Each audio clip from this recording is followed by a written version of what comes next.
Welcome to the Wolves Athletics Show, our first edition of the 2020 season. I'm your host, Brian Kortz. I'm also the Director of Athletic Communications right here at WU. Very happy to be joined with our first guest as the head soccer coach, Kacey Bingham. And Kacey, how are you doing? I'm doing great. Excited to be here, Brian. You know, we're actually doing it in the studio, here on set. As Deborah would like to point out, we're right here, socially distancing. Look at it, Kacey, we're right here. Instead of a Zoom, we're right here. It's nice to be in close and in the studio. As we look to last season, before we kind of talk about how everything's been going in the transition since, COVID and everything shut down the spring season and everything through the summer, let's look back to last year. Definitely a season to remember for you in your first year here at WU. You go and get 10 wins. It's the most wins for the program since 2002. You reached the GNAC tournament for the first time since 2013. Just kind of recap some of what were kind of your best memories from that season of kind of reflecting on that. Sure. Last season was obviously a wonderful experience. The girls were amazing. I think what was great about it was seeing the energy from the team, the buy-in from the team, and I think that's what's most memorable is just those interactions and their commitment to success, led by a wonderful senior group, lots of great leadership, but overall it was a tight group and they just came to play, which was exciting, and it was just a really fun experience and year. When you really first think about, you're looking at Western Oregon as a destination for you going into that, interview process and the search, kind of what was the main thing that led you to choose WU, and kind of when you look back on, your first season, is that kind of where it would rate for your expectations, I guess, would say, out of that first season? Sure, I think it definitely exceeded my expectations. I loved the campus, I loved the administration.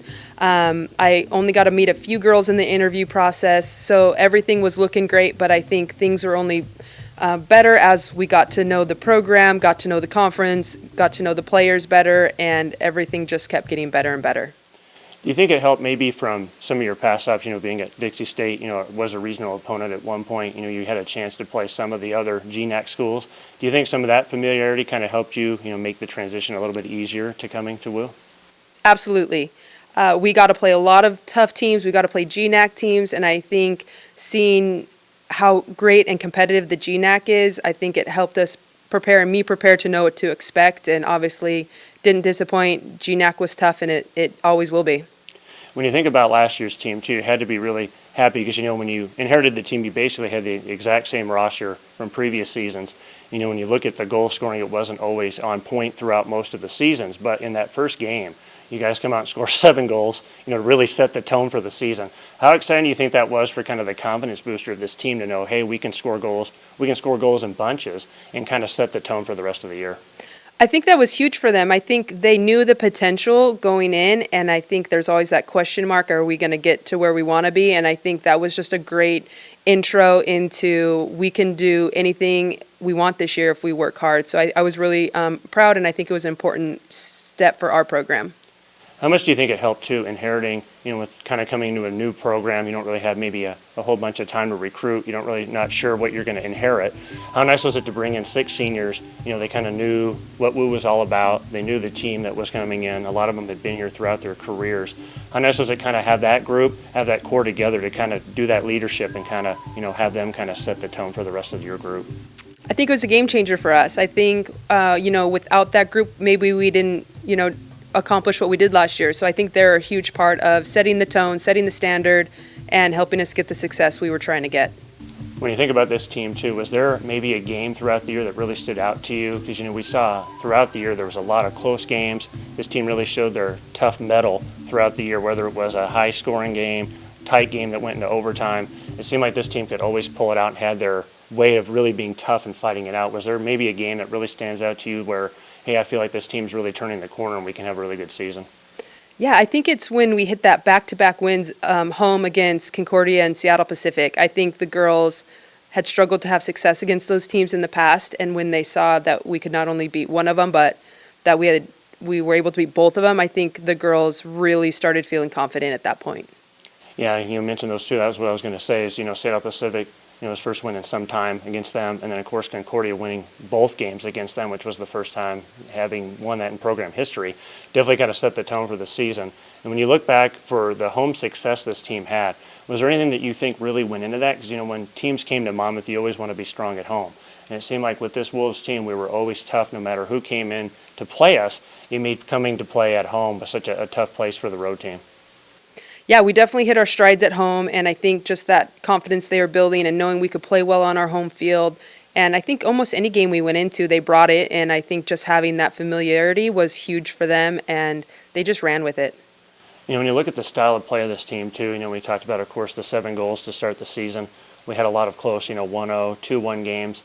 Do you think it was nice to see how comfortable this team was, no matter kind of what the outcome was or how the game would get tight late? It seemed like you could rely on, if we weren't always scoring in games, you had a really good midfield and good back row that could really, kind of just keep things even keel until waiting for that big break for maybe an ALISHA to score or, somebody up front, because it seemed like, Alex was making big saves and you always had that back row, with the leadership of Jackie back there and Nikki and Malia that really could just set for the rest of the team.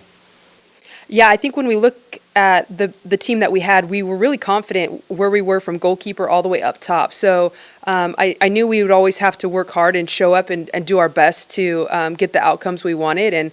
And this group really showed up to perform in and out most every game. But we were confident top to bottom. If that we were on, we could try to figure out a way to stay in the game or catch the game. And it seemed, too, how nice it was, exciting for this team, getting to know our student-athletes throughout the year. You can see their confidence really build throughout the season. How nice was it to, even though we get to the tournament, didn't advance in it, but how nice was it to get to that tournament just to set the tone of, hey, we can be right there with any of these teams, and showing recruits and even the players that are coming back that, hey, we're right here and we're just as good as anybody else in this league. So now let's flip the page to what's been a interesting, certainly, year for almost everybody across the board. We get to March. You're kind of, thinking about your spring season, you're recruiting, you're bringing in a big class for that, and then everything gets put on hold and shut down. We're now working remotely, and everything's done pretty much virtual. How was that adjustment for you to go from, in March, being around all the time, seeing the student athletes, to then communicating with them, definitely all virtually, trying to still keep, your mission and the program of the goal moving forward? Well, I think we're all definitely in a learning curve during this process and figuring it out. And I'm happy for the times we got to spend together on Zoom and communicating. It was a little bit more challenging just because we brought in a larger group. So just making sure they felt comfortable getting onto a new experience, a new team, a new coaching staff. So, I give the freshmen coming in props for buying into this program, even though it looks different from what they were expecting. Just say, how was that transition for, with over, double digits in freshmen that you're bringing in for a new season? At least with the returners, even though it was a difficult season, of transitioning this past year, at least they're used to collegiate soccer, they're used to coming to Woo, they're kind of used to how everything is run. How do you think it's been for the freshmen trying to adjust to everything being new for them? At least I think going back to the spring, their high school was also cut short, with having to go, I guess, online as well, kind of made it, kind of more normal for them going to college. But how do you think they've kind of overall adapted to, okay, the first time of going to college and now I've got to adjust to everything being completely different? I think it's definitely an adjustment, and I think they're adapting well. I think a new experience is a new experience, so I think they're just happy to be here and to be part of this program and something new, and I think they're all positive attitudes and smiles, and everyone's been great so far, and I think we're handling and we're striding as best we can to figure out the ups and the downs of what this new experience looks like. But at the end of the day, I think we're just so excited to be here as a group together that we'll, whatever we get, we'll take. Now that we're already in October, which is really hard to think about, with no games under our belt, you're still undefeated, so that's always a good thing, right? Still undefeated at this point.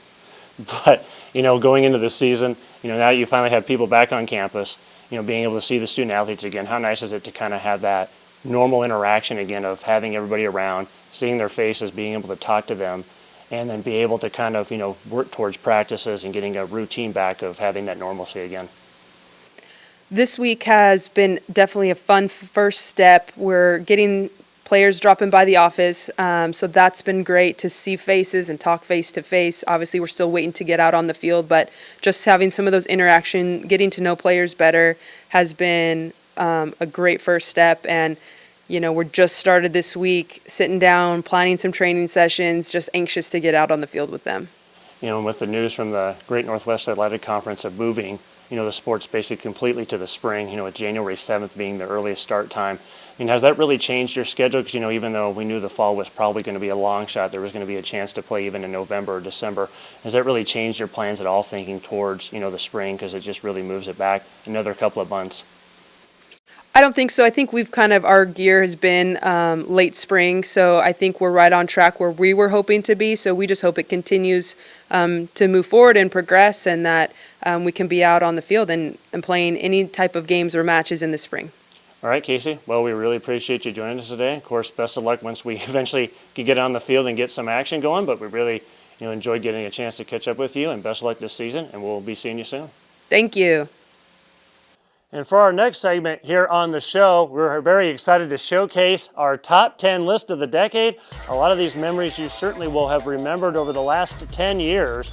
And we start off with none other than our honorable mention, where the dog steals the show during the 2014 softball game. I think he stole more than just the show, a couple of gloves, a runner leaving early there, I think, as well. And now as we hit into our overall top 10 list, we start with the 2017 volleyball and ALISHA BETTINSON, known for being the first D2 player at WU to reach 1,000 digs and 1,000 kills in a season during 2017. We go to number 9 in women's basketball. Dana GOULARTE became the all-time WU leader in field goal shooting percentage at nearly 48% clip. She also then went on to play professionally in Europe.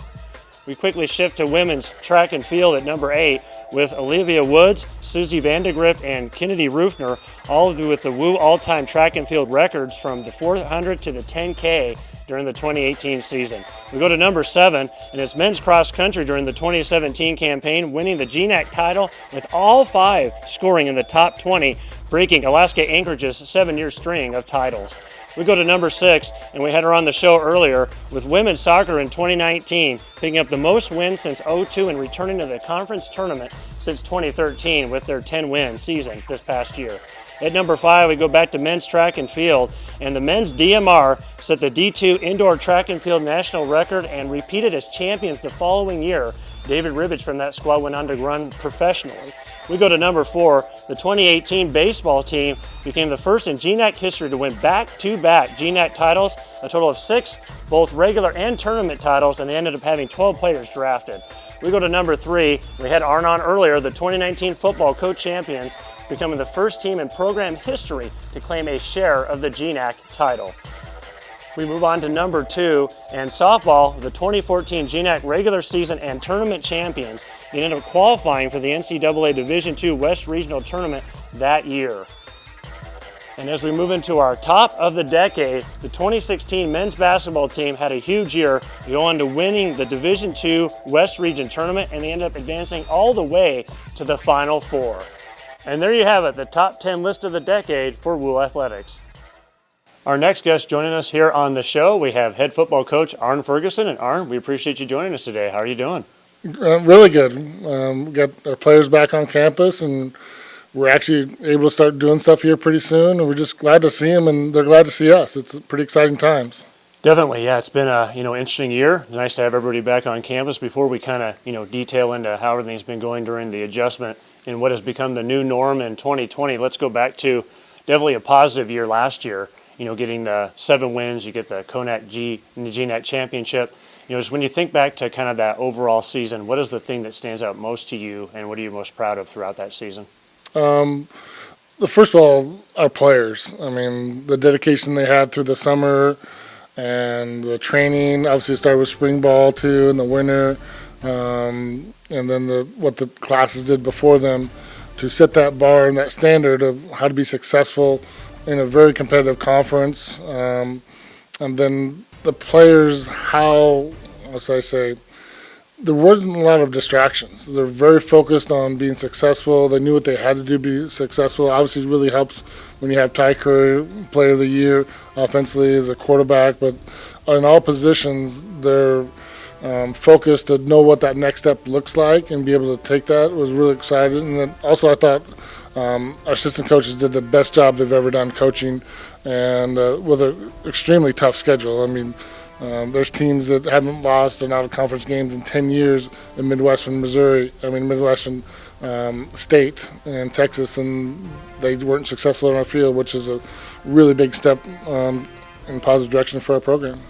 When you look to that schedule, you kind of touched on it, but the Lone Star Conference is always known as being one of the premier in Division II. And to start off with, Angelo State, obviously a team that was receiving votes. They were right up there towards the end of the season. You come against Commerce right here on our home field, a game that came right down to the last possession. Even though those both didn't end up in wins, how much do you feel that really gave the team confidence knowing that we could stay with, Commerce, a team that had just won the national championship a few years ago, that, they could play with anybody? And it's a funny thing on Commerce, I was talking to the coach before, they had, I believe, 13 players that would have been at Division I programs, but they were able to recruit them started of the summer. You're talking about UCLA, Texas A&M. I mean, true, really good players. So it was like, oh man, what are we going to do against this? It came down the wire, how well our players execute and our coaches execute. And Commerce ended up being a playoff team. So that's exciting to see the steps that we've taken against a team like that, that above anybody, I could argue that they're just as talented as when we played Montana, when they won the national championship. So who knows with these Texas teams how much talent they have, but it's going to be really good, and we have to find a way to be successful, and our players are looking forward to doing that stuff. I think, of course, several games really stand out, getting the sweep over Azusa Pacific, especially that second game, which ended up being the clincher. But you go back to that first game, I think really showed, at that point, hadn't had a win on the season. You're going into a very tough place to play in Azusa. You have the three guys go for over 100 yards rushing, which, like you and I have talked about, you just don't see that on an everyday occurrence. Shows you how good, the versatility of the line is, how good of, quarterback you see with Ty and his versatility, and how Nico and Omari really showcase their skills. And then you end up getting them the second time, and then also winning up at Central Washington for the first time since the 90s. I think those are, to me, really stand out and showing that really turning the page and showing that this team was right there with anybody. Well, the start of the season was crucial. The road trips, Angelo, really good team. There's also almost went to the playoffs. Commerce, and then Azusa.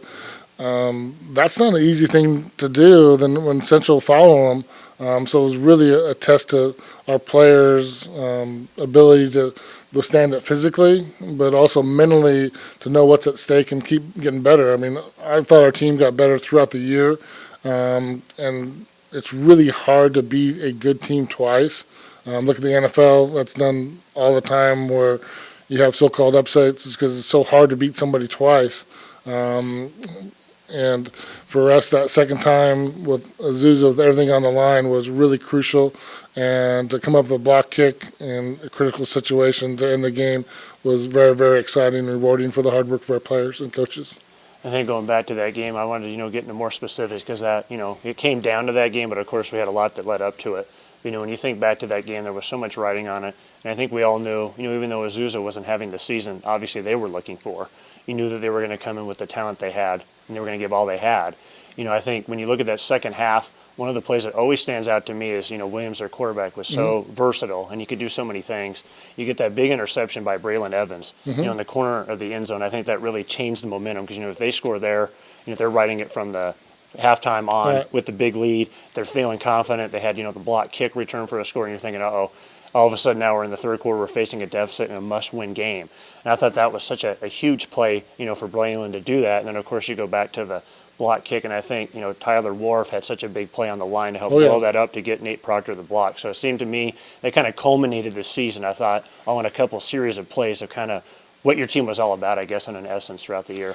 Yeah, and it's hard to really talk about, like Braylon making that play in the end zone. I mean, that's something we worked on. But he's also, they adjusted a little bit, that extra savvy, that confidence that came with that position. Same thing with the block kick. I mean, some of our veteran players know which side we want to attack and why and what they had to do. Those things are just not taught overnight. And Azusa is a very, very talented team. As the season progressed, I really felt they became more and more dangerous than probably anybody we played because of the level of their talent. I think what's nice with the program, too, that you have here is, a lot of times, a lot of them are the examples just by some of the players they got recognized. Of course, Ty Curry getting the player of the year, but you look at like Joseph Gonzalez, who was a walk-on, ends up becoming an All-American. And I think you see guys that come into your program as freshmen, they wait their time and eventually work to get better. They work with this, with Corey Metzger to get hard in the strengthening area. They work with your assistant coaches and be time there, upperclassmen. You really see just that finished product and, all that work that goes in, and you couldn't be more proud of watching, guys like that come through the system. Ty Curry waited, multiple years to get his first shot as a senior, really, to take the keys, and how well he ran with it. And just other guys you see on that offensive line, too, like Aaron Turner, really turned out to be such a huge find. You had Avery Belinsky, who came in and got, newcomer of the year, Jacob Pruitt, and of course, some other guys along that line with Needham as well. I mean, how happy are you to see when you see those players come in as freshmen, just how much they mature and then end up finishing? Well, that's actually what's really excited about the situation that we're in with COVID and the start of our school, because we always thought our players were really excited to get better and play. They're super excited to get moving and doing things. So it's really exciting time, because that's the thing that really, I think, sets our program apart from other schools, is we really work hard with Coach Metzger, with our assistant coaches, to make sure we can get our players to their ability enough to contribute in a game as fast as possible. And we play more people than anybody because we feel like we get them there quicker, which is not hard to do. I mean, it's really hard to do, but when you gain that experience, then all of a sudden their production on the field, and it adds up. I mean, like Tyler Wharf, he played as a redshirt freshman, didn't start, but he played as a redshirt freshman, and those type of things. Nate Proctor, same type of deal, where they were able to play early and get that, what it's like in a game, and be able to get that confidence and be able to work towards that. I mean, that's why our kids coming in right now, they're excited because they're getting out of the house and able to do some things once they get cleared. So we expect that to keep going forward and being better than it was last year. How nice was it to see, too, we've really touched base on, how electric the offense was, how much the offensive line put together such a season, and how much Ty did, and then the receivers. You look at that defense, I think I talked to, a lot of our student athletes throughout the year, how much that really helped, especially our defensive line. Blaine Burnett always talked about it, who ended up, getting awarded as the, GNAC Defensive Lineman of the Year, with him going against our offensive line day in and day out. He just talked about how much that just helped improve them. And you look at our defense, and I remember you and I talking throughout the year, just that defensive line just continued to improve, which, just helped set up the table because we had such a really good, strong set of linebackers.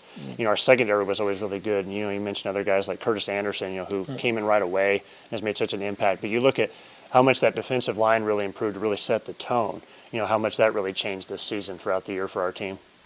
Well, D-line has a lot of responsibility.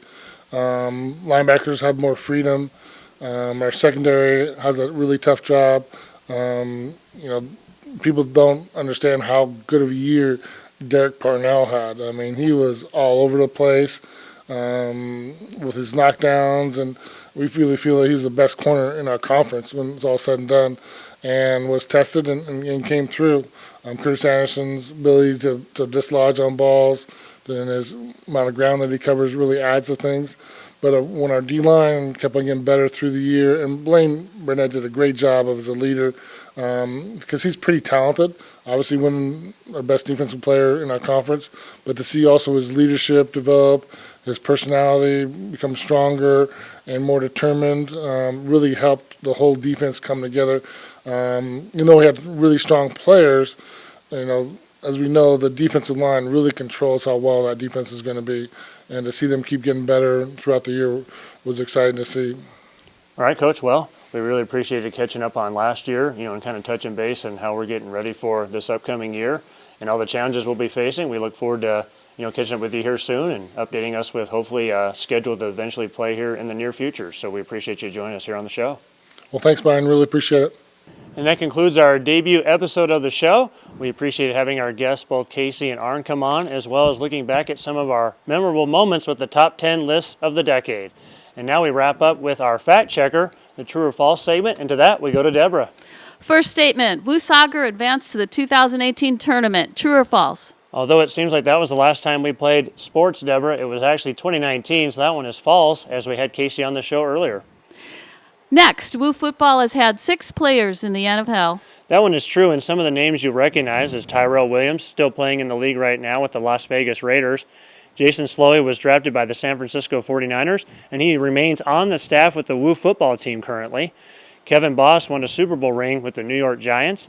Brian Crawford played with the Minnesota Vikings, and Jeff Charleston also picked up a Super Bowl ring during his time playing with the Saints, Colts, and Vikings. And finally, a poodle stole 2 gloves at Woo softball in 2014. Although, Deborah, that was your poodle out there. We thought you tried to get on the field. That one's false.